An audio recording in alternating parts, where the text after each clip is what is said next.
Spices വേൾഡിൻ്റെ പുതിയൊരു വീഡിയോയിലേക്ക് എല്ലാവർക്കും സ്വാഗതം. അപ്പോൾ നമ്മൾ ഇന്ന് കാണാൻ പോകുന്നത് നല്ല ക്രിസ്പി ആയിട്ടും അതേസമയം ഉള്ളിൽ നല്ല സോഫ്റ്റ് ആയിട്ടും ഇരിക്കുന്ന ഒരു അപ്പത്തിൻ്റെ റെസിപ്പിയാണ്. അപ്പോൾ നമുക്കിനി വീഡിയോ കാണാം. അപ്പോൾ ഈ വീഡിയോ കാണുന്നതിന് മുന്നേ ഈ ചാനൽ സബ്സ്ക്രൈബ് ചെയ്യാത്തവരാണെങ്കിൽ താഴെയുള്ള റെഡ് സബ്സ്ക്രൈബ് ബട്ടൺ ഒന്ന് ക്ലിക്ക് ചെയ്യുക, കൂടെ തൊട്ടടുത്തുള്ള ബെല്ലൈക്കണും കൂടി.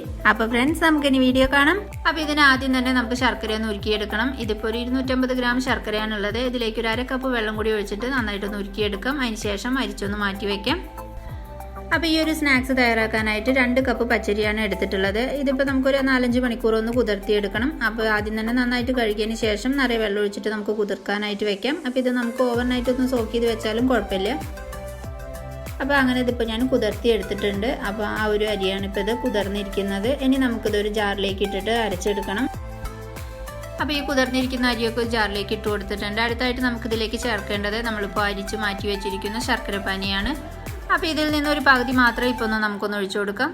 ഇതിൻ്റെ കൂടെ ഒരു 4 ഏലക്ക കൂടി ഒന്ന് ഇട്ട് കൊടുക്കുന്നുണ്ട്. പിന്നെ അതിലേക്ക് ഒരു 1/2 ടീസ്പൂൺ ജീരകം.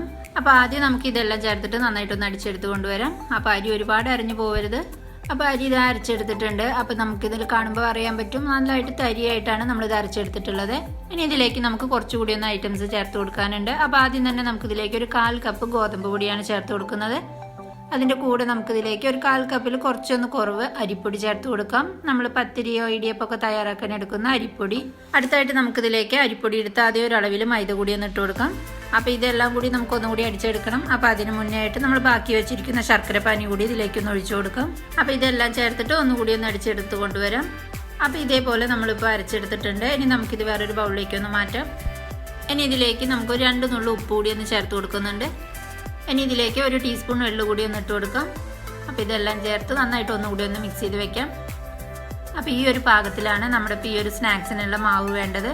ഈ മാവിന് റെസ്റ്റ് ചെയ്യാനൊന്നും വെക്കേണ്ട ആവശ്യമില്ല. നമുക്ക് ഇതേ സമയം തന്നെ തയ്യാറാക്കാം. അപ്പോൾ ഈ സമയം ഓയിലൊക്കെ ഒന്ന് ചൂടാക്കാനായിട്ട് വെച്ചിട്ടുണ്ട്. അപ്പോൾ നമുക്ക് നന്നായിട്ട് ചൂടായതിന് ശേഷം ഒന്ന് മീഡിയം ഫ്ലെയിമിലേക്ക് കുറച്ച് വെക്കാം. അപ്പോൾ ഈ ചൂടായിരിക്കുന്ന ഓയിലിലേക്ക് നമുക്ക് ഓരോ തവി മാവ് ഒഴിച്ചു കൊടുക്കാം. അപ്പോൾ ചൂടൊക്കെ നല്ലൊരു പാകമായിട്ട് ഇരിക്കുകയാണെങ്കിൽ ഇതാ പെട്ടെന്ന് തന്നെ നമുക്കൊരു ഭാഗം ഒന്ന് നന്നായിട്ട് പൊങ്ങി വരും. അപ്പോൾ ഇനി ഒരു സൈഡൊന്ന് നന്നായിട്ട് കളർ മാറി വരുമ്പോൾ നമുക്ക് തിരിച്ചിട്ട് കൊടുക്കാം. അപ്പോൾ ഇതിൻ്റെ 2 സൈഡും നല്ലൊരു കളറായിട്ട് വരുമ്പോൾ നമുക്ക് എണ്ണയിൽ നിന്നും കോരി മാറ്റാം. അപ്പോൾ അങ്ങനെ ആദ്യത്തെ അപ്പം റെഡി ആയിട്ടുണ്ട്. അപ്പോൾ ഇതുപോലെ നമുക്ക് ബാക്കിയിരിക്കുന്ന മാവ് കൂടി തയ്യാറാക്കണം.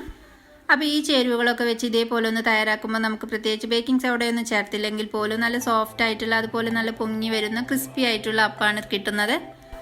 അപ്പോൾ വളരെ എളുപ്പത്തിൽ തന്നെ തയ്യാറാക്കാൻ പറ്റുന്ന ഈ ഒരു സ്നാക്സ് റെസിപ്പി എല്ലാവർക്കും ഇഷ്ടപ്പെട്ടു എന്ന് വിചാരിക്കുന്നു. വീഡിയോ ഇഷ്ടമായ ലൈക്ക്, ഷെയർ അതുപോലെ കമൻറ്റ് ചെയ്യുക. അപ്പോൾ ഈ ചാനൽ ഇതുവരേക്കും സബ്സ്ക്രൈബ് ചെയ്യാത്തവരാണെങ്കിൽ താഴെയുള്ള റെഡ് സബ്സ്ക്രൈബ് ബട്ടൺ ഒന്ന് ക്ലിക്ക് ചെയ്യുക, കൂടെ തൊട്ടടുത്തുള്ള ബെല്ലൈക്കണും കൂടി. അപ്പോൾ ഓക്കെ ഫ്രണ്ട്സ്, നെക്സ്റ്റ് വീഡിയോ ആയിട്ട് കാണുന്നവരേക്കും എല്ലാവർക്കും നന്ദി.